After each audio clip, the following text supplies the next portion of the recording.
advocate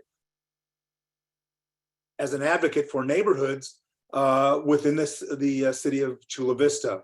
And then my last stop before moving into my current role with the Center for Community Research was working at Southwestern College in San Diego State as a college professor.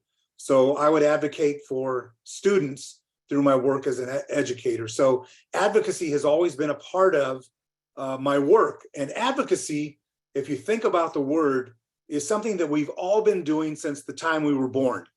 To be an advocate is to be someone who is trying to get something done for the benefit of themselves or others. So from the time you first screamed as a child, wanting something to eat, you were advocating for yourself. From the time you first grabbed a toy because you wanted to play with it, you were advocating for yourself. Or the first time you had empathy for somebody and you wanted to go console them, you were advocating for that person. And so it goes on and on. Even with today's work, when you said to your dad, "Dad, I think I'm old enough to drive now. I want to get my driver's permit." You were advocating for something. And today we continue to advocate for things that we think are important. And we advocate to those people that are in positions of authority, or we advocate for our neighbors because we see wrongs occurring in our neighborhood. We might advocate for a stop sign to be put in our neighborhood. And we do that by going to people who are in power, or going to organizations or institutions that have the authority to make change, or by simply bringing attention to causes or to situations that we think need to be changed. And so we gather information, we gather data, we bring consensus to that issue, and then we bring it into the public eye, sometimes by our own actions, or sometimes by bringing attention to it through the media. And hence we come up with the word media advocacy. Sarah, let's go to the next slide, and we'll talk about this thing called media advocacy and its purpose. So a little bit more about what we were just talking about, the purpose of media advocacy: to inform, influence, mobilize the public, mobilize decision makers, mobilize the community by improving outreach and coverage of issues through the media, utilizing the media to our advantage so that we can tell our stories. Next slide, please. So when I say our stories, I'm talking about our authentic stories, not just things that, as an example, I had a friend call me today and he said, "You know, the paint's peeling on the hood of my car, and I'm just outraged that this car is only 3 years old, and I want to get some media attention to this because it must be happening to other people with their cars, and I'm just outraged by this. Can you help me call a reporter to get them to do a story about this?" And I said, "Friend, is this a safety issue? Do you know of other cars that this is happening to? Do you have a group of people that are just as outraged as you? Or is this just an isolated incident, and can you take care of it through the place where you bought the car?" He goes, "Well, you know, I went to the place and they said it probably happened because of something I did, but I don't think that's the case." And I said, "Well, you probably need to do some more work to get this put on TV, because it doesn't sound like a story that's going to be amplified. It doesn't sound like it's a story that has some kind of mass appeal going to it. It sounds like it's just a story that is specific to you. But an authentic story that can be amplified is one that many people are experiencing, and that it has an impact on a community. So we have to be able to tell authentic stories that can be amplified, right? So that is the difference between just being an advocate for yourself and being an advocate for the community, or being an advocate for a cause, right? It's an authentic story that can be amplified. And that involves, next slide, please, Sarah.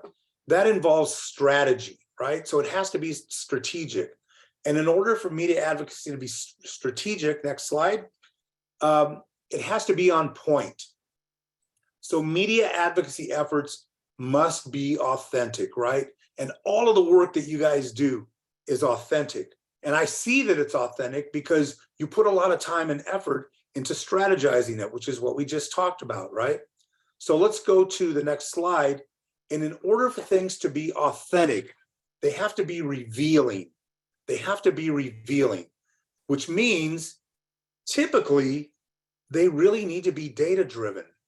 They need to be data driven in the sense that we have to have not just one instance where the paint's peeling off the hood, but we can point to many instances where the paint's peeling off the hood, and that there are a lot of people experiencing this same phenomenon, and that this isn't just one instance where this has happened, but this is happening across many instances. And there are a lot of people that are facing this injustice.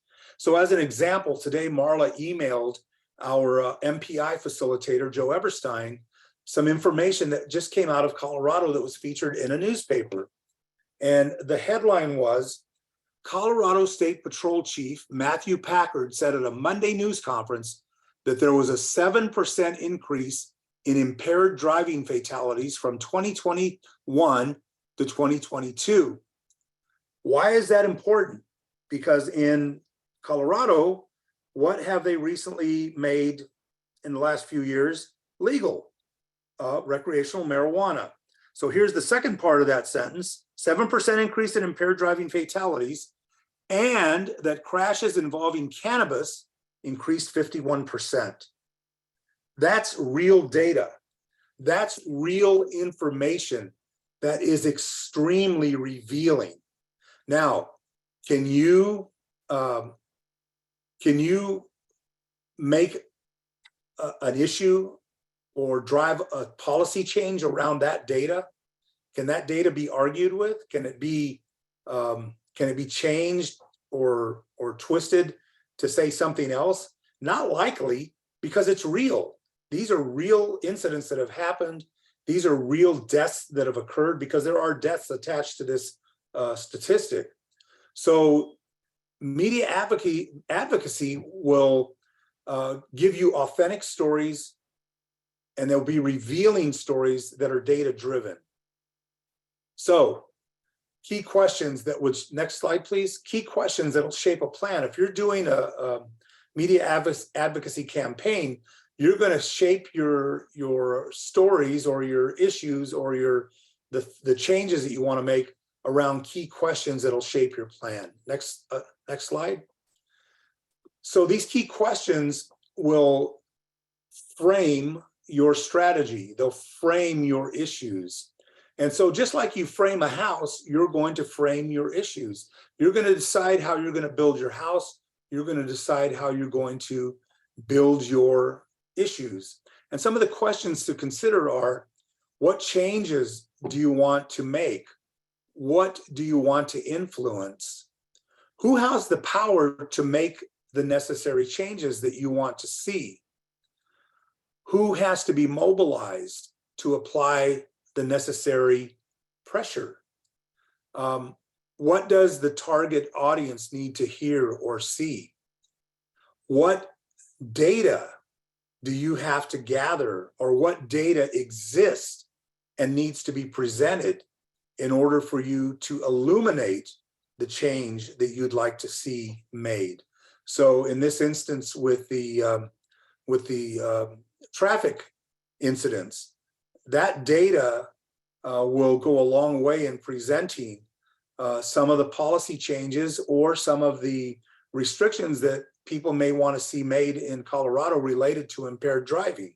I don't know where it'll go. I don't know what kind of public changes might want to be made from it, but I have a very strong feeling that there will be some changes that begin to come about as a result of the statistics that are starting to be made as a result of those incidents.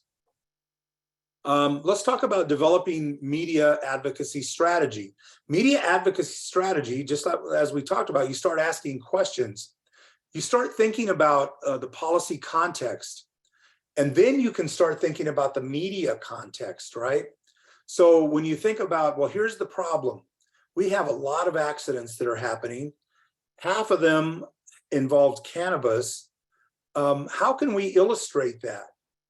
Well, maybe we can bring this attention to the news media, and maybe we can provide a training for them about how cannabis impacts the brain, what changes it makes to the brain. We know that there are some studies that have been done about what the impact of cannabis is on the brain. And we get some people that will advocate not necessarily to change whether or not cannabis is legal or not, but just to show these are the changes that happen to the brain.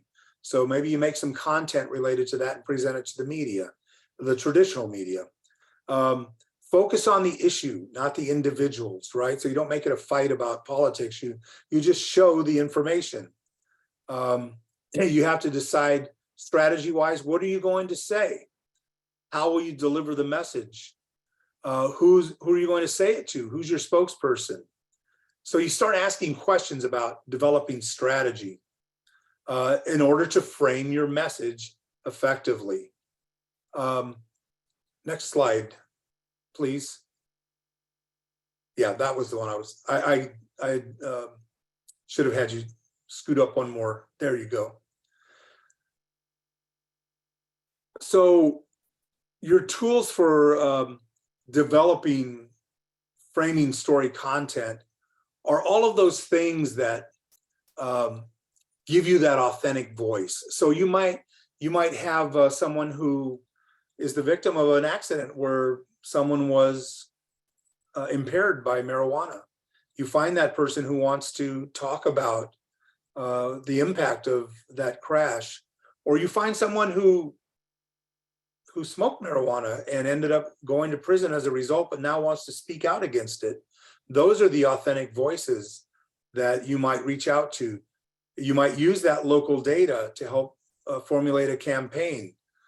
You might get quotes and sound bites from, I know Mothers Against Drunk Drivers was a group that formulated around alcohol and its impact to drivers and their effects on people once they had gone out and driven while they had been under the influence. So you might have the same type of organizations that spring up around cannabis use and impaired driving.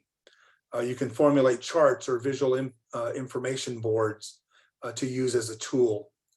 And you can create clear strategic goals.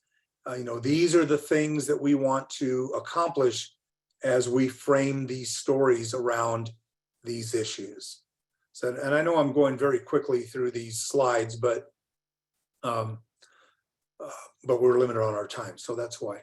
Next slide, please. I just wanted to show you with this slide that these are the considerations that you have as you develop a media advocacy campaign. You have messages that you want to develop. You have spokespersons that you want to develop. You have media outlets that you have to be aware of, and you certainly have to be aware of who your audiences are. Your audiences can be your community, they can be your policymakers, they can be your institutions, they can be internal audiences. You may have to change minds within your own organization. So all of these are facets of your campaign that you have to bring awareness to as you start to develop your media advocacy campaign. So be aware of your interdependent elements as you move forward. Next slide, please. Tools and tips for effective media advocacy. I just want to bring some awareness to the fact that you have, next slide, that you have to be aware that you have traditional media that you're going to be working with, and you have new media that you have the ability to work with as tools and tips. So traditional media are going to be things like radio, television, and newspaper. That's traditional media. New media is going to be things like social media. And within social media, there are all kinds of new tools that you use. So you have YouTube, which can go live. You have Facebook, which can go live. You have Instagram, which can go live. You have any number of TikTok, which can go live. Any number of new tools which can go live, right?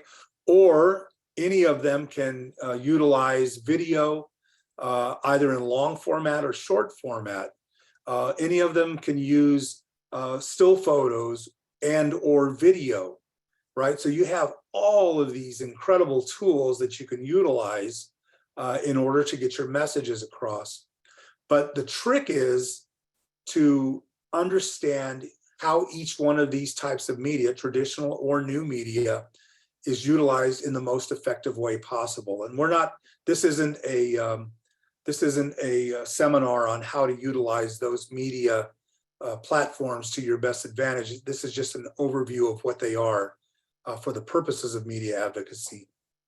So I'm not going to get in depth into how to utilize those things for this particular seminar. And then lastly, let's go to the next slide. I just want to go over real quick what is newsworthy, right? In today's social media world and in today's ever-changing news cycle. A news cycle used to be what happened over the course of 24 hours. Today's news cycle is what happens minute by minute. Sometimes it's what happens every 10 seconds.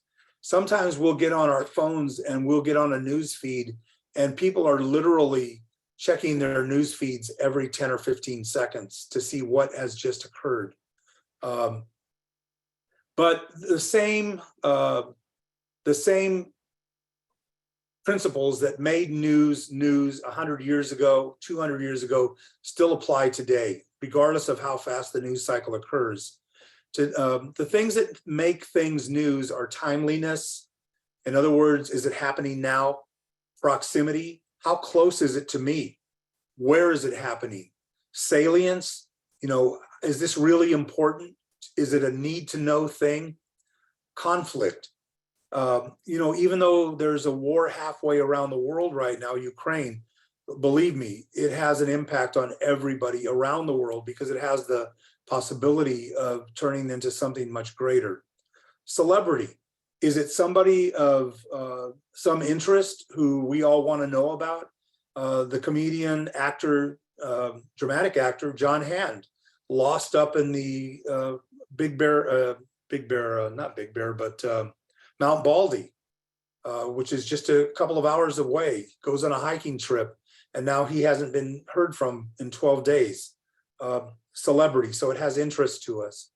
Impact, if something tragic occurs near us, a coyote attacks some domestic animals nearby, we're going to pay attention.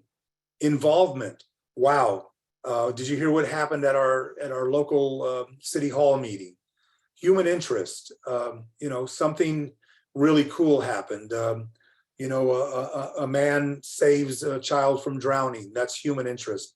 Novelty, somebody just invented something really cool and it really has an interest to us.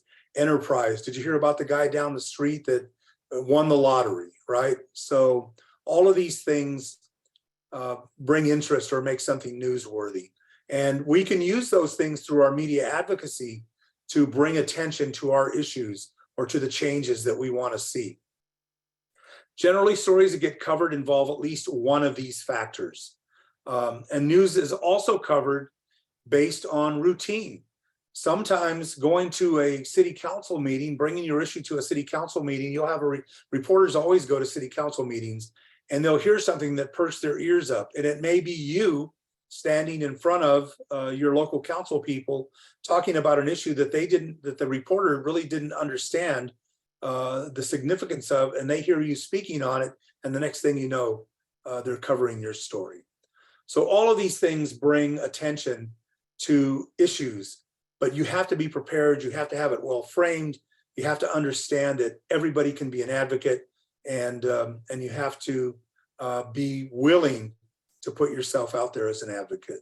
So I know this was a very brief overview, it was really fast, but I just wanted to give you some idea that media advocacy is out there to our benefit, and that if you're prepared and if you're ready and if you're well studied and if you have the data, that you too can make a difference out in your community for the issue or the cause that you're advocating for. So before I left, if you go to the next slide, I wanted to leave you with some encouragement. This young man is a great advocate. I love watching his videos, and I hope you enjoy this. Sarah, if you can start that, I'd appreciate it. I'm just gonna stop and restart because I don't think I shared the audio. So 1 second. Okay. He's a great advocate. And I'll turn my audio off.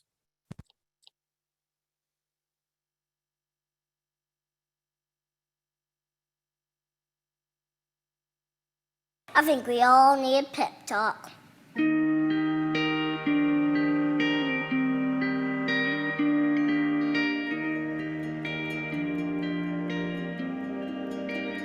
The world needs to stop being boring. Yeah, you. Boring is easy. Everybody can be boring, but you're gooder than that. Life is not a game, people. Life isn't a cereal either. Well, it is a cereal. And if life is a game, aren't we on the same team? I mean, really, right? I'm on your team, be on my team. This is life, people. You got air coming through your nose. You got heartbeat. That means it's time to do something. A poem. 2 roads diverged in the woods, and I took the road less traveled. It hurt, man! Really bad. Rocks, thorns, and glass. My pants broke. Wah! Not cool, Robert Frost. But what if there really were 2 paths? I want to be the one that leads to awesome. It's like that dude Journey said, don't stop believing, unless you dream stupid. Then you should get a better dream. I think that's how it goes. Get a better dream and keep going. Keep going, and keep going. What if Michael Jordan have quit?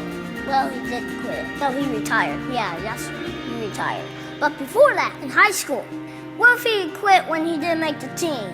He would have never made Space Jam. And I love Space Jam. What will be your Space Jam? What will you create will make the world awesome? Nothing if you keep sitting there. That's why I'm talking to you today. This is your time. This is my time. It's our time. We can make every day better for each other. If we're all on the same team, let's start acting like it. We got work to do. We can cry about it, or we can dance about it. We were made to be awesome. Let's get out there. I don't know everything. I'm just a kid. But I do know this. It's everybody's duty to give the world a reason to dance. So get to it.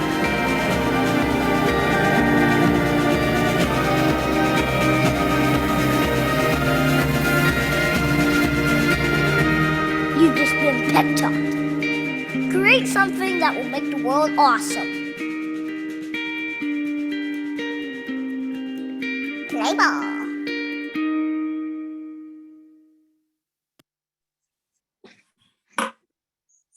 Thank you, Bernard. Great video and a great summary. Not only of your work that you've done within the media, your work within schools, your work working with youth, but just some guidance and some insight as we work with the media, and your video kind of summed it up, that need for encouragement. So can't thank you enough. That was a great video. Now I'd like to turn it over to Nicole. I had the privilege of introducing and reading her bio to all of you. And as Nicole prepares and puts up her video, we've had Nicole present in the past, and we are thrilled that she is back with us, being able to present some additional information and the work that she does with our youth. Thank you, Nicole.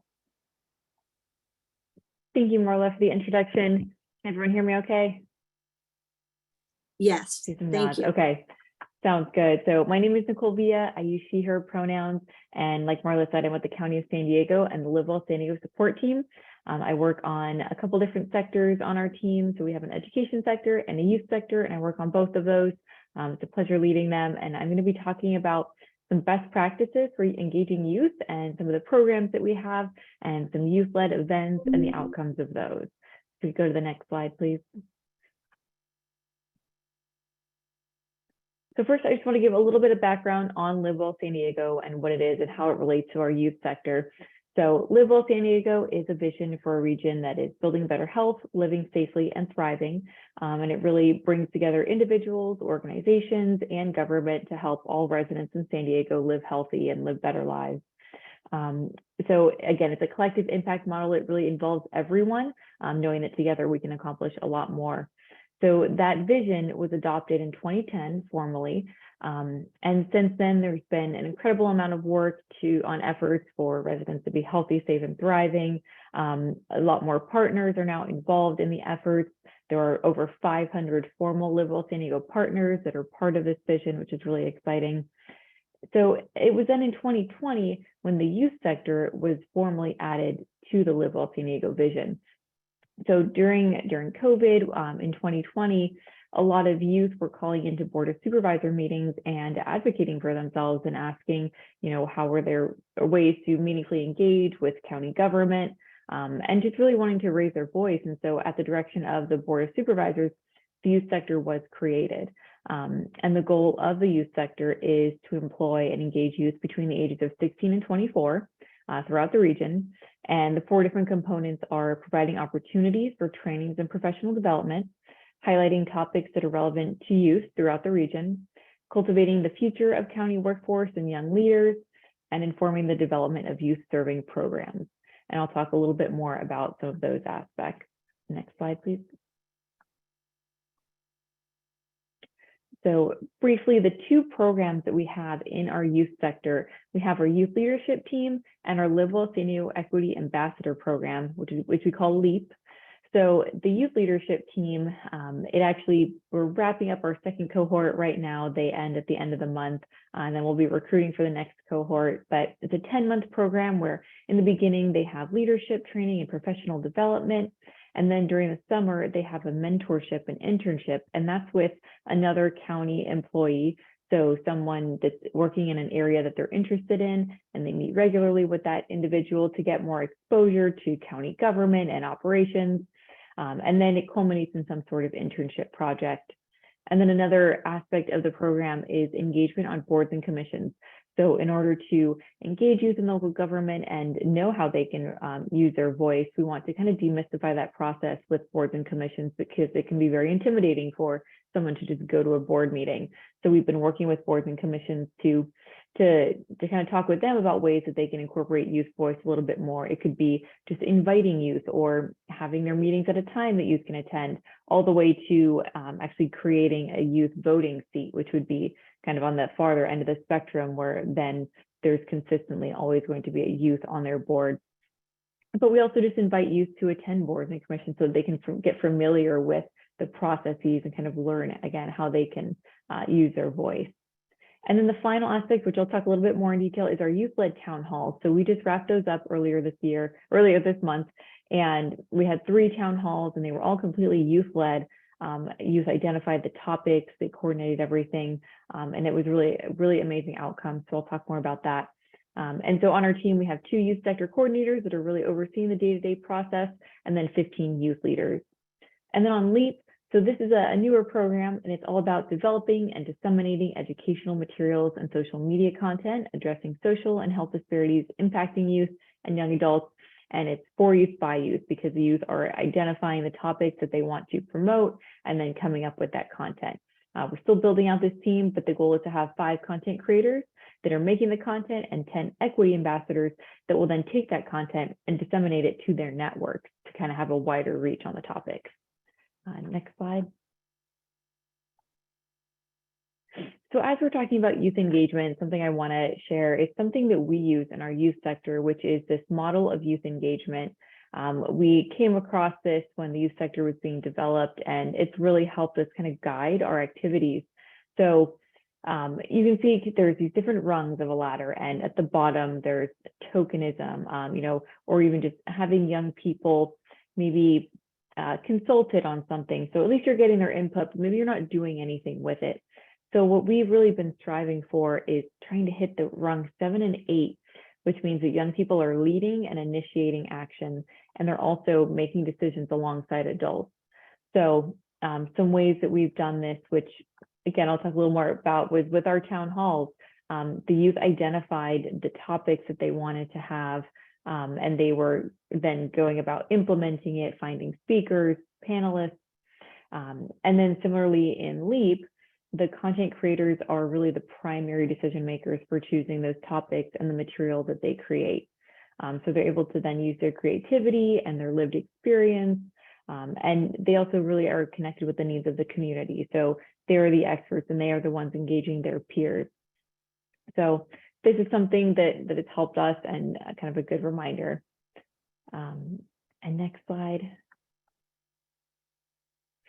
So some other things about best practices for engaging youth. These are just some anecdotal things that we have come up with, and this is input from youth, but also youth allies. So important things, so we kind of divided it into communication, engagement, and scheduling.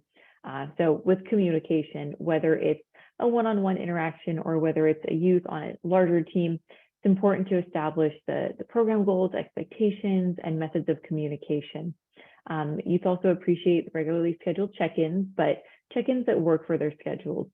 Youth can, I think sometimes we have to remember that we have maybe a 40 hours a week job, or we're sitting at a desk a lot of the time. We have our phone, we have Teams open, but the youth are juggling a lot of different things and they might have a different schedule.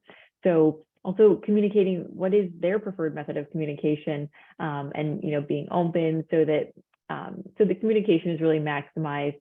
You have to be kind of flexible in scheduling sometimes, again, to work with their hours, because you really want to make sure that they have those spaces to then have their voice heard. So, and as far as engagement, something we really have been hearing consistently is that they want meaningful tasks and projects. So they want to be integrated, not just sitting there and listening, but being in meetings where they have a space and that they feel comfortable, that they can speak up. They can, again, use their voice to elevate things that are important to youth. And next slide. And the last part about this youth engagement, before I get into some of the examples of the events, is how we measure youth engagement, because since we're really focused on that, we wanted to look for a tool that could actually help us identify, are we really engaging in meaningful youth engagement, or how are we doing? So we came across this tool that has different levels of youth engagement and ways that you can measure it. So it's kind of a reflection tool, and we've started to use this.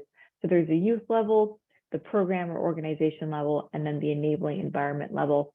So the youth level is really asking, are the youth engaged? Do they feel like they're engaged? Are they knowledgeable about how to mobilize people and resources? Are the organizations youth-led? And then at a program, so that's kind of when we reflect on our program activities, and we ask ourselves, do we have a diverse group of youth that's representing a lot of different populations in San Diego County? And do we host meetings and other activities at times and places that young people can participate? Are they youth-friendly spaces? And then at the enabling environment level, so that gets a little bit higher, reflecting on, does the government have a policy stating that youth are to be permanent members of governing decision bodies? So that gets back to those boards and commissions that I was talking about, and how we're trying to encourage them to have a youth voting seat, because then at that environment level, you're really building in that youth engagement. And also at the environmental level, it's then making sure that youth are really respected messengers in the community because their voices are being heard. And okay, we can go to the next slide. Okay, so now I want to get into some examples of the ways that we've had youth-led events and engaged our youth in these activities. So part of the youth leadership team was developing these youth-led town halls. So there were 3 of them that were hosted. They were completely youth-led, meaning that the youth brainstormed to identify topics that they agreed were important to young people and that they wanted to speak to. And then they went about identifying panelists and experts that they could talk to on panels at the town halls, ask them questions, get feedback. They did the outreach, they created the flyers, they moderated, so they were completely youth-led. And again, this is that example of enabling the environmental level of youth engagement, because then community members and adults are recognized youth as these credible sources and capable of having an impact in their community. So we did partner with some other organizations on these town halls. So State of San Diego was a partner. The County of San Diego Behavioral Health Services was another partner. and then San Diego for gun violence prevention. And I should mention that the 3 topics of the town halls, it was substance misuse. The second one was mental health equity among youth. And the third one was gun violence prevention and school safety. I know they're kind of small, but you can see the flyers. So it was a really great opportunity to partner with other organizations and then for the youth to lead these. And so they started off by, they did research into these issues and topics to kind of level set in the beginning of the town hall and provide statistics and things and why the topic was important. Then they had questions for the panelists on these. And then after that, they would engage in discussion. There was also opportunity for audience members to ask questions of the panel. And again, the youth were facilitating that. So it really brought up some great discussions and just a safe space for youth and other youth allies to speak amongst each other. And so we had about 25 to 30 at each, and we did a hybrid because that was what the youth wanted. They felt that they would be able to maximize participation by having an in-person meeting, but still having a virtual option. And I think that was successful. It definitely takes a little bit of logistical planning to put on a hybrid event, but we did our best with the equipment that we had. And so they were just really, really powerful events as well, because at each of the town halls, one of our youth would share, they had personal stories to share, whether it was with mental health or gun violence. So that also added, I think, really to the power, and it was them sharing their lived experience and then relating it to a call to action for the audience and the community. And next slide, so we have a quick montage of some pictures from the town halls.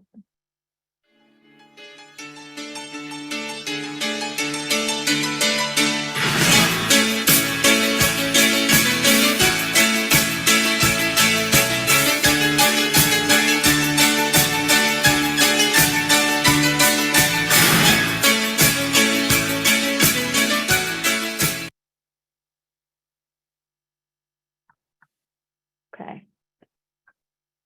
So one other thing I'd like to talk about, so we had at our Live Well Advance, so Live Well Advance is an annual conference that the county hosts, and it's this recent year, so it was in December, and for the first time we had a youth-led session at the Live Well Advance. So there's always, topics that have to do with youth services and programs, but we had a youth-led session, and that was really exciting. It was called The Power of Youth-Led Engagement, and it represented our youth leadership team, members of LEAP, and then also some members from the San Diego Refugee Communities Coalition. And there were 138 attendees that came out to that session to hear from the youth. And again, it was youth-led. They came up with the panel. It was moderated by a youth, and they shared their lived experiences and their perspectives. Some of the topics, they definitely talked about workforce and, for youth, what it means to be a professional and to bring their lived experience to the workforce and be able to be their authentic self. Some things that they talked about was the importance of paid internships and how that's really necessary for an equitable future and compensating youth for their time and their expertise. Some other outcomes, youth share their strong perspectives on equity and really their desire to make an impact in their community, and that they do value community and they seek meaningful connections. And then some suggestions for best practices was to really be a listening ear to youth and create those safe spaces for them to share opinions, such as a session at a conference where you can hear from them. And then being inclusive of youth in every phase of a program when serving youth. So if you're gathering input from them, to also let them know what that input is for. And then if there's a program is developed, you want to let them know that how their input impacted that. And we can go to the next slide. So now I'm going to get into a little bit more about LEAP, which is the Live Well San Diego Equity Ambassador Program. And that's the program where youth are creating content and then developing and sharing educational materials and social media content. And it's all about topics that are important to youth. So The content creators and equity ambassadors, they're all youth and young individuals. They represent a variety of different school districts and colleges and universities throughout San Diego County. The idea is to have an ambassador at each of the 42 school districts in the county so that we fully represent all the regions. And they're using their creativity and diverse lived experiences, and then they're developing the outreach strategies that they'll use so that they can really effectively message all the needs in their community. So currently we have 9 content creators who began working in August, and they're doing a lot of social media content for our Live Well San Diego Instagram, as well as another new Instagram account that is specific to LEAP. So they're kind of coming up with their goals and expanding, trying to represent all the different areas and improve engagement. So, and there is still a little bit of hiring going on for that. So I can also send maybe to some of the folks coordinating this that we have the recruitment flyer. So it ends next week. We extended a little bit, but it's an opportunity for youth to be involved in this and create social media and other content for their community. And now I'd just like to share, so the next slide has some examples of the content that they have created. So again, they're using their topics that they've identified and other issues to highlight Live Well San Diego recognized partners at times. So like for example, the one on the right side, Suncoast Market Co-op, they're a Live Well San Diego partner. And so the youth created a post about them to kind of highlight what they're doing. So it's both a combination of highlighting partners at times, but also doing posts on things that are important, such as the middle one. So what is human trafficking, and educating peers about that. And then there's also a lot of holidays where they will post something about the observance so that people can learn more. I think one more slide, we go to the next one. Some more examples of content that they have created and posted on the Instagram. So there was a post about suicide prevention. There's also things about California Clean Air Day. So there's really so many topics, but the importance is that they're all really youth identified. And we have another video on the next slide that is similarly kind of a montage of things that they've created.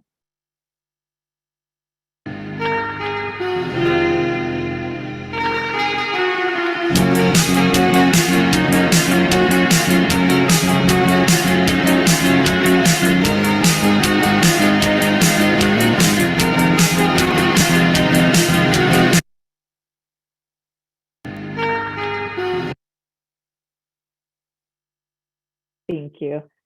So as you can see, they cover a lot of different things. There's resources, updates, observances. So it's really exciting to see all of the content and the creativity that goes into it. And again, they also create videos sometimes where they're featured in the videos doing, I actually don't know if they're TikTok yet. They might be, but I know Instagram for sure. And again, they're bringing their authentic selves, their lived experience to all of the content that they create. So really proud of that and excited to see how it will continue. And then just want to wrap up with some takeaways, again, from the ways that we have interacted with the youth in our programs and things that we have found to be really important. And the first one is creating that safe space for youth to be creative, to lead projects, and to speak up. So that goes back again to those rungs on the ladder of making sure that they have their voice heard, that they are participating in decision-making alongside adults and leading activities. Another thing is recognizing lived experiences. That's super key with youth, not trying to fit them into a certain mold, really letting them be themselves, and that's when you'll get the best of them and you'll see that they have all these really amazing ideas, such as, town halls that they can put on or content that they create. Being flexible with scheduling and communication. Like I said, sometimes having to, do a meeting at a certain time of the day or following up with a text because maybe they prefer that versus email, but just working with them so that communication is maximized. And another one is when gathering input from youth, whether it's to develop a program or if you just are doing evaluation, being clear about the purpose and what it will be used for. Something we heard is youth, they've been part of a lot of focus groups and meetings where they're giving a lot and they're sharing, but they want to know where that information is going and how it's being used. So I think it's important to be upfront about that. so that they know how they are having an impact and that it's meaningful. That's another key takeaway. So I think that is the end of my presentation. So thank you again for having me. I'd be happy to answer any questions that come in. Thank you, Nicole. We're going to save the questions and answers towards the end, and I'm sure there will be many, many questions as we continue on with the presentation. Again, I had the privilege of introducing Stacy, and as she powers up her PowerPoint presentation, Stacy is going to introduce her team, the team of the experts, the youth, and the good work that they're doing. So thank you, guys. Thank you, Marla. So yeah, my name is Stacy Childs. My pronouns are she, her, hers. I'm a youth development specialist for Stay San Diego's alcohol and other drug prevention program in the North Central region. And I have the pleasure of working alongside some of the youth leaders you're about to hear from this afternoon. So first, I'll kind of start off by introducing some of our youth leaders. So we have Via, and they're all kind of together right now because we get out of school late at like 3:30. So some of them didn't have time to rush home, but we have Via, and she is a junior at Canyon Hills, and she's actually Elevated's president, and she's been a member of Elevated for 2 years now, and some of her extracurricular activities include theater and theater club, volleyball, and anything related to art. And you're going to see a little bit of her artwork later this afternoon, and she's amazing. She always has different origami that she's doing, and she's a beautiful artist as well. Next up, we have Kyle, and he's a 10th grader. This is Kyle's first year in Elevated, but he's not new to the space of substance misuse prevention. He actually came to us because he works with SD Nights through the San Diego Parks and Recs. And so we're really lucky to have him within our club, and he's an active member in Boy Scouts as well. We have Daniel, and he is a junior, and Daniel is Elevated's vice president. He's been a member for 2 years, and while he loves being in Elevated, his passion is in music, and he's highly involved in marching band at Canyon Hills. And actually, one fun fact is Daniel is in the process of starting his own club at Canyon Hills that's focused solely around mental health awareness and education. So we're definitely rooting for him along that way. And then last but not least, we have Catherine, and she's a junior, and she's Elevated's treasurer. She always has a smile on her face, and she's been in Elevated for 2 years. And some of her extracurricular activities includes badminton, and she's really involved with Key Club at Canyon Hills. And so those are the youth that are you're going to be hearing from later. But I also want to introduce, and he's here to kind of field any questions as well. And he is our team's media specialist. He is just a wealth of knowledge when it comes to media outreach efforts, advocacy. So if anybody has any questions from our team related to that, Rob Hall is one of our presenters as well. So a little bit about Elevated. It's a youth leadership group stationed out of Canyon Hills High School, and Elevated is a project of Stay San Diego, and it's funded by the San Diego County Health and Human Services Agency for work related to youth substance misuse prevention and leadership development. At the start of the school year, youth members identify issues related to behavioral health, and then they choose 4 to 5 to focus on an effort to bring awareness to their student body and surrounding community. The Elevated youth leaders who you're about to hear from this afternoon, they'll share their experience participating in 3 of our annual projects. They'll share their experience planning these projects, most importantly, why these projects are important to them, and they'll share media advocacy, how that looks through the lens of a young person. With all of these 3 projects, we've been lucky to have a fair amount of media coverage. However, each looks a little different.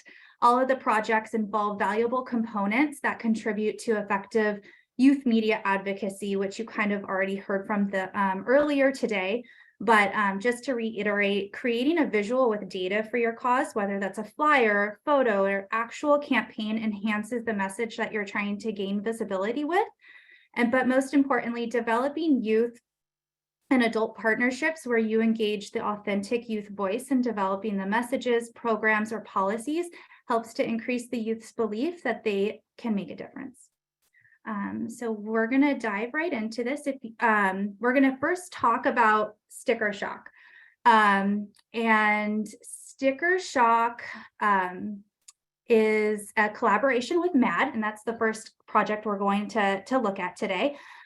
This campaign consists of youth accompanied by adult chaperones placing student-designed stickers or door hangers on alcohol-related products inside the participating retailer, such as a liquor store.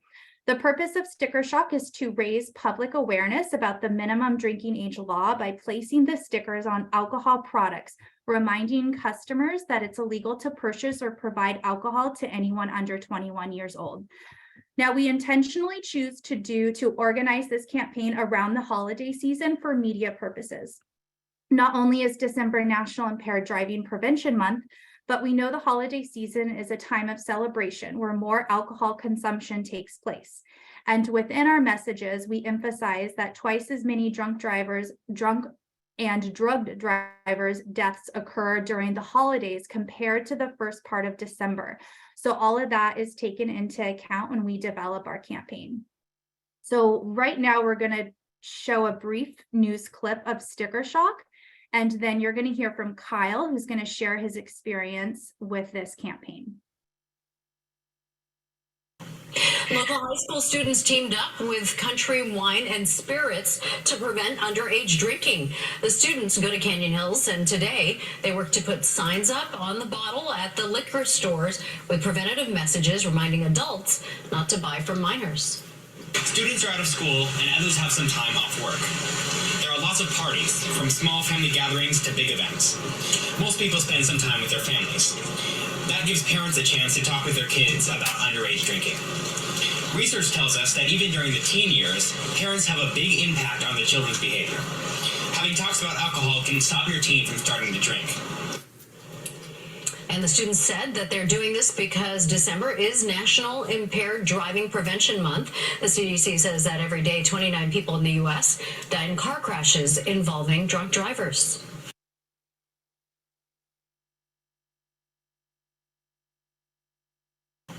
Local. And Kyle, feel free to unmute yourself. Okay, thank you, Stacy. So hi, my name is Kyle Estep, Kyleestep, and that may sound stupid, what I just said, but it is very important for when you're doing a news interview because they could get your name wrong on the teleprompter or like the bar at the very bottom and put your name in wrong and spell it Klye, like okay. And then, so basically the Sticker Shock campaign, we worked on this for many weeks leading up to it. The main purpose of this event is it's when you're coming around holiday season, it's very important that you're educated about drinking because that is when there's the most DUIs and the most drinking because of parties, obviously. So leading up to the event, we during the first few weeks, we were trying to, the most important thing was to get these images. And we wanted to make sure we had pretty good symbols that were easy to read. So as you can see, one of the ones that we have up here is a Grim Reaper with the Santa hat on. And this basically shows like the holidays and death all in one image, which is what we're trying to get across, that underage drinking or really any drinking of any age can be very harmful. So basically, when we were doing these interviews, we also wanted to make sure that we stayed on topic because a lot of times the interviewers will ask you questions, but you also want to make sure that you're getting your main point across. So when they ask a question, you can say something like, that's a very good question, but we're here today to talk about underage drinking, and it's just make sure that you don't say something that might end up in might end up in the final showing that you don't think is a part of your main message.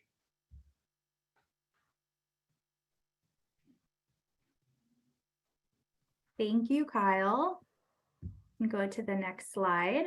Kyle was one of our spokespersons for our last month's sticker shock. And so now you're going to hear from Catherine, and this was our sticker shock campaign last year. Same campaign, same process, but we chose to have a different message, and that's because a lot of our work last year had to do with looking at teen alcohol use through a positive social norms lens. And so, Catherine, feel free to unmute yourself and talk a little bit about this sticker shock message.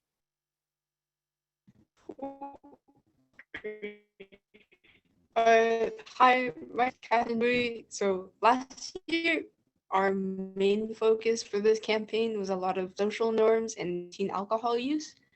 And a study found that a lot of kids end up overestimating alcohol use amongst their peers. So instead, what we wanted to do with this message was, instead of focusing on kids that do use alcohol, we're focusing on the kids that don't. Moreover, we're focusing on what they're doing right and not what they're doing wrong.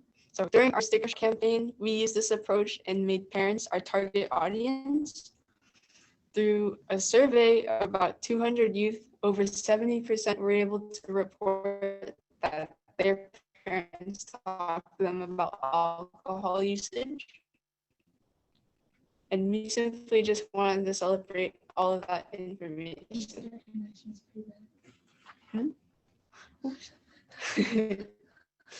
Okay, so if you look at our little banner, there's 2 elves in the car. So this is mainly for the winter upcoming holiday season. And over this season, we wanted to allow parents to talk to their teens about alcohol usage. And our message was to show that parents are the biggest influence when it comes to their teens' attitudes towards alcohol. And our sticker shock campaign last year got a lot of media coverage thanks to Rob. But if you want to be able to cover a big project like this, like Mr. Gonzales said, you need to have a really big campaign idea and something that you can send out to the media. Thank you. Thank you, Catherine. And as you can see, some of the other different media approaches, we invited the San Diego County Office of Ed out, and you can see on the bottom, they did a really nice write-up with a photo of us and put it on their website. And then also one unique thing, we took those same data points. So Elevated in 2021, I think they administered a survey to about 200 of their peers, asking if their parents have conversations with them about alcohol. And using the positive social norms approach, we found out that over 70% of students say that their parents do have conversations with them about alcohol, which is something we wanted to celebrate, right? And so we incorporated that on a flyer, and we found a sponsor through our Tierra Town Council, and we ended up putting the lower right campaign and all of the community newspapers as well, encouraging parents to talk to their teens about alcohol. So that's just another way where we use data to disseminate our message a little bit differently. So, all right, I think we can go on. And so now what we're going to talk about is our second activity. That is Take Back Day. And so drug overdose, the drug overdose epidemic in the United States is an issue that Elevated has been passionate about for a few years now. And helping to promote National Prescription Drug Take Back Day serves as a little solution for addressing this big problem. Elevated's efforts began years ago by simply promoting and spreading awareness of Take Back Day. So encouraging people to dispose of their unused medications so they don't wind up in the wrong hands. As time passed, more and more permanent Dropbox locations started popping up. So the youth's message shifted from promoting Take Back Day to bringing awareness to their community of the several permanent Dropbox locations nearby. So changing their messaging they kind of changed it to protect the ones you love all year round by finding a Dropbox near you today. And the students created a little QR code where people can take a picture of it and it will point them into their nearest permanent Dropbox locations. And so they disseminate this information yearly at Take Back Day at the nearest police station by our school. And so we're going to play a brief news clip of this campaign, and then Daniel with Elevated, he's going to share his experience with this campaign. And even though this news clip may look very similar to Sticker Shock, the day of this media event looks a lot different, and he'll go into detail about that. San Diegans were encouraged to clean out their medicine cabinets and throw away unused or expired pills today. It's part of a nationwide effort to prevent prescription drugs from getting into the wrong hands. Fox 5's Megan Healy is live at San Diego Police headquarters with how folks are taking action on this National Prescription Drug Take Back Day. Megan. Yes, good evening to you, Jason. This is the DEA's 21st annual event, hosting more than 4,000 drop-off locations across the nation. Here in San Diego, this location in Kearny Mesa collecting more than 20 boxes of unused prescription pills. On National Prescription Drug Take Back Day, San Diegans drove up and dropped off their unwanted medications at 19 different locations in San Diego County. It's an opportunity for people to save lives and protect the environment.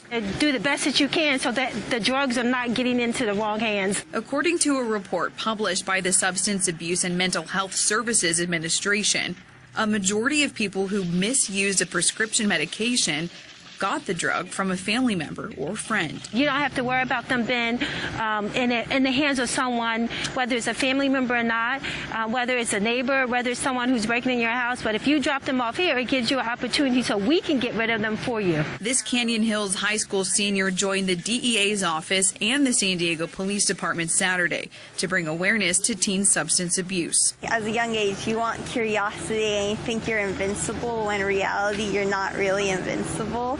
So knowing like the facts and like being less in reach and like helping like a support system, it's really important. In 2020, opioid-related deaths made up for 75% of all overdose deaths, according to the CDC. So with dozens of drop-off locations around the county, getting rid of these potentially dangerous substances is now easier than ever. Where we're standing right here, there's like 20 in like 10-mile radius, and if you like give it away or put inside the drop box, the teens and young children won't get a hold of it and accidentally overdose. And no matter where or when you drop off prescription meds, you can do so anonymously and with no questions asked. And this nationwide event ran from 10 a.m. to 2 p.m. So if you missed that window, you can still drop off your unused expired medication pills any day. To find the nearest location to you, just head to our website, fox5sandiego.com, and click on this story on the Scene On tab. Live in Kearny Mesa, Megan Healy, Fox 5 News. San Diegans were encouraged. All right, Daniel, feel free to unmute yourself and share. Yeah, hello. I guess I'll get right into it.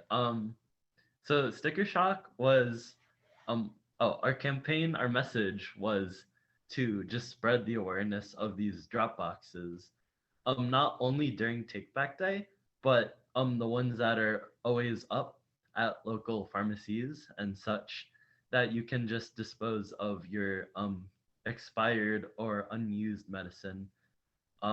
Yeah. I think that this campaign was really important to me because it is one of our biggest ones out there. It reaches to the most amount of people because even if it only one person in the family goes and drops it off, they get that sticker and they put it on their fridge. It's a magnet. Um, then it can reach out to their family and anyone that they invite to their house. Which is why it was a big thing on why we used fridge magnets, because it would always be that constant little reminder and the cute little drawing on it that was just pleasant to look at. And the disposing of unused and expired drugs is very important because just like our sticker shock camp, or yeah, um, just like our sticker shock campaign, it is important to have a good restraint of dangerous things from other people who don't need them, like youth and alcohol. But in this case, it's prescribed medicine. And also, like, if it expired but you just didn't realize it, and you're like, I need medicine, and you accidentally take something that's expired, that can have some unforeseen consequences, or if you have a party and such. And so just disposing of it is a really big thing, especially that a lot of the drop-off boxes are at places that you already go to very often. And so that's a big thing for us. Um, Though unlike the sticker shock, this day was it was a lot more outdoorsy, and we would wait for cars to go drive through the area, and then we would pass out the stickers, and then they would dispose of the drugs. And it was I didn't know it at the time until like I was told, hey, you shouldn't do that. But we should stay a good distance from the cops because it's handling drugs and that's not very swag money. Um, so yeah, the sticker shock event and the take back day were a lot different. Because we weren't the main focus, but like we still definitely played a humongous role in helping people out. Um, yeah, because in the news clip, they did mostly talk about the Take Back Day, and they didn't get to go into our um, fridge magnets part, which is fair, but like it's really important that we have that message. Hey, you don't have to wait to dispose of your medicine because we have these drop-off boxes, and this little link can show you where they are and how they're available.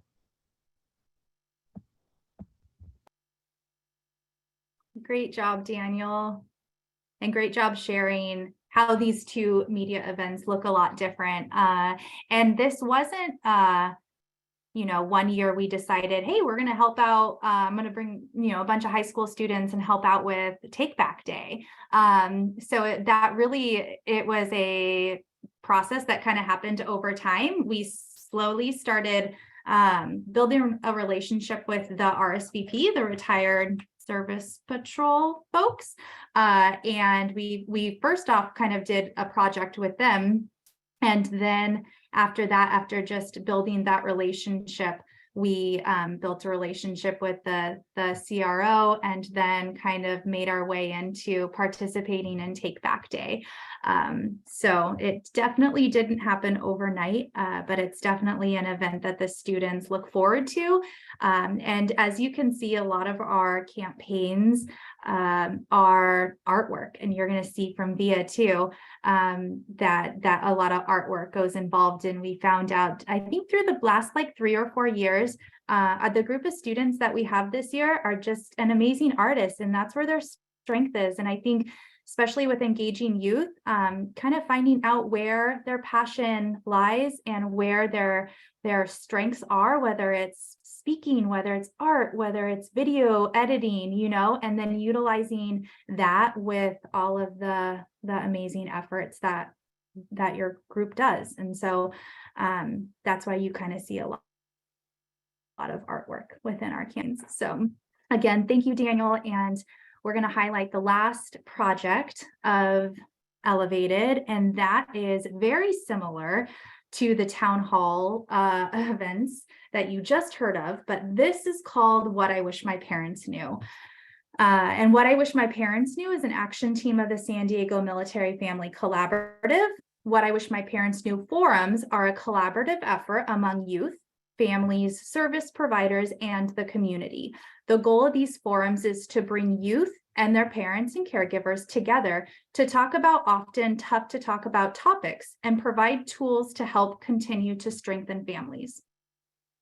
Every forum is shaped by student survey results, and the structure of these events involves elevated youth leaders sharing a teen perspective related to these issues impacting them, while subject matter experts are there to provide strategies and resources for families.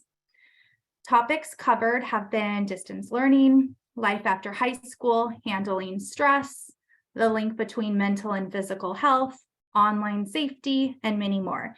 These topics are very much interconnected, and we always try to do our best to show the link with these topics and youth substance misuse prevention. What stands out is our youth leaders are front and center in these events.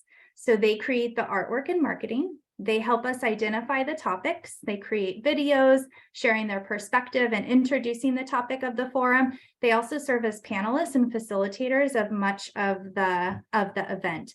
And as I mentioned, all of the forums are shaped by student survey results. And so we send out a survey to our teachers and asking them to administer it to their students. What do you wish your parents knew about life after high school? And so we gather all of the survey responses and we present it to our youth leaders. All the surveys are anonymous as well. And that's how we kind of start with a framework of, okay, what topics are we going to cover this month? And so we started these forums back in 2018. And while those were in person in 2020, we pivoted to hosting these events on Zoom, which are easily accessible, more so for a lot of families. And so next up, we're going to share a short video that will give you a closer look into these events. And then we'll hear from Villa as she shares her experience being involved in this project. And she'll also share how, when it comes to media advocacy, our approach in terms of inviting media to these events are a little bit different. So you can go to the next slide and show the video. Youth are integral partners in the forums. They inform the topics covered, they provide their perspectives, they create marketing, and they facilitate much of the forums.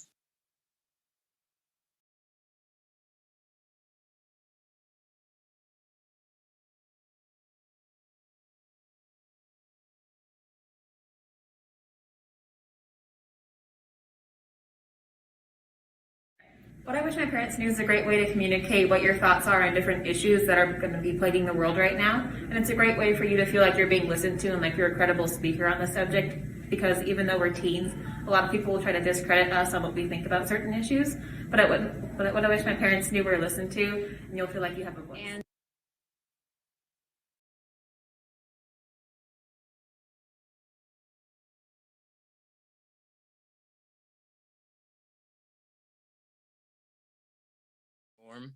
I, for one, have witnessed shows set in high school settings in which students are frequently smoking and drinking alcohol, all as a means to party and live the quote-unquote high school life.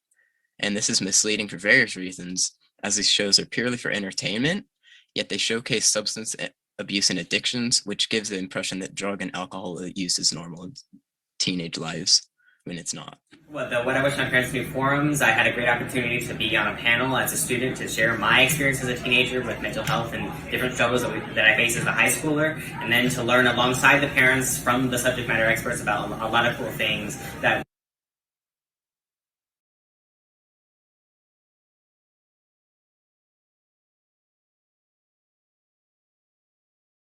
will help me as a teenager and help my parents support me. I Wish My Parents Knew is real, insightful, hopeful, life-giving, fun, interesting. I am a parent. Even if I wasn't a parent, I would find it all these things.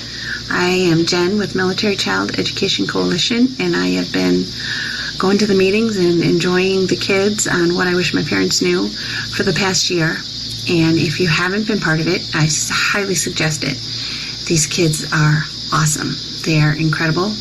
The framework where they learn leadership and marketing, and I mean, it's just amazing. These kids are amazing.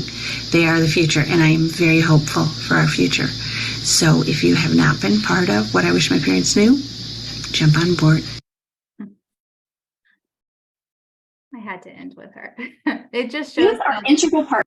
This is a collaborative effort, right, between different service providers, organizations, and youth being front and center. So you're now going to hear from Villa, who's going to share a little bit about her experience with What I Wish My Parents Knew. Hello, I'm Villa. So with my experience, I got to be a part of the forum a couple of times. I got to speak at least one of them. And I feel like unlike many of our campaigns, What I Wish My Parents Knew, I feel like it's much deeper than just sending a message to the community. It's more of like having a connection with them, like because we're having conversations with the community and hearing different opinions.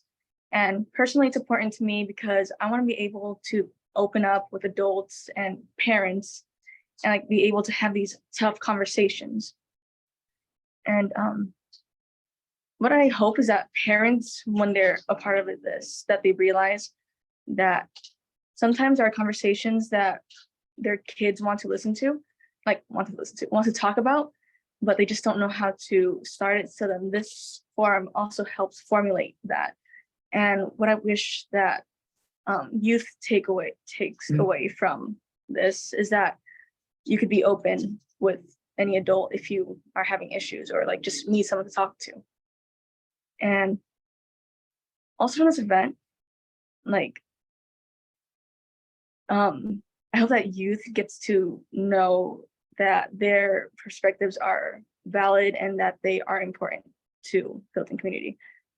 And also from the lens of the media, news cameras are prohibited from our forums. However, the local community newspaper has been recapping What I Wish My Parents Knew events for years now. That's how it differs from our other campaigns. That's all. Thank you, Villa. So I think that wraps up Elevated's component of this training, and I'll pass it on to Marla. Thank you very much, and thank you to all the students that presented. It was mentioned in the video that these are our leaders of the future, and having the opportunity and actually the privilege of listening to all them present today, it really makes you feel confident over the future that we have. So thank you for the work you do with the students, and thank you to the students for the work that they're doing out in the community and saving lives. It doesn't, regardless of your age, we all make a difference in our community, and they truly have demonstrated that. So we do have some questions. We have 4 comments or questions, and I'm not getting exact questions, but I just wanted to share with you some of the comments that were put in the question and answer. Nicole, this one is for you. And the comment was, you and the youth did an amazing, and amazing is all capitalized, job coordinating the town halls. So thank you for that. And somebody did a shout out for you. We have our community partner with the Sheriff's Department said that all the Sheriff's Department stations and substations have drop boxes, and they can take those prescription drugs. They're not able to take sharps and needles. And the drop boxes are open at the stations Monday through Friday, 8 a.m. to 5 p.m. And then the Poway station where he works, our community partner, Eric, at the Sheriff's Station, that station also participates in the DEA annual take back events. So a question for Sarah, actually, is this training being recorded, and will it be shared with the attendees? Yes, the training's recorded. We'll get it out within a week or 2. Okay, wonderful. Let me check to see if there's any last minute questions. I don't see any additional questions. I do want to say before you log off, one, round of applause and thanks. You know, it's virtual, so you're not going to hear the loud applause, but applause and thanks to all the presenters, Bernard, Nicole, Stacy, and the teens. And please, if you can go into the chat, there is a link for a survey, and it would truly help us as we do additional workshops in the future for you to provide the feedback on today's training. So thank you. Good luck, stay safe. Hopefully be warm. It's been cold out there, and please complete the survey before you log off. We would truly appreciate that. On the behalf of Center for Community Research, thank you for taking the time, and all our partners with Live Well San Diego and Say San Diego. Take care. Bye-bye.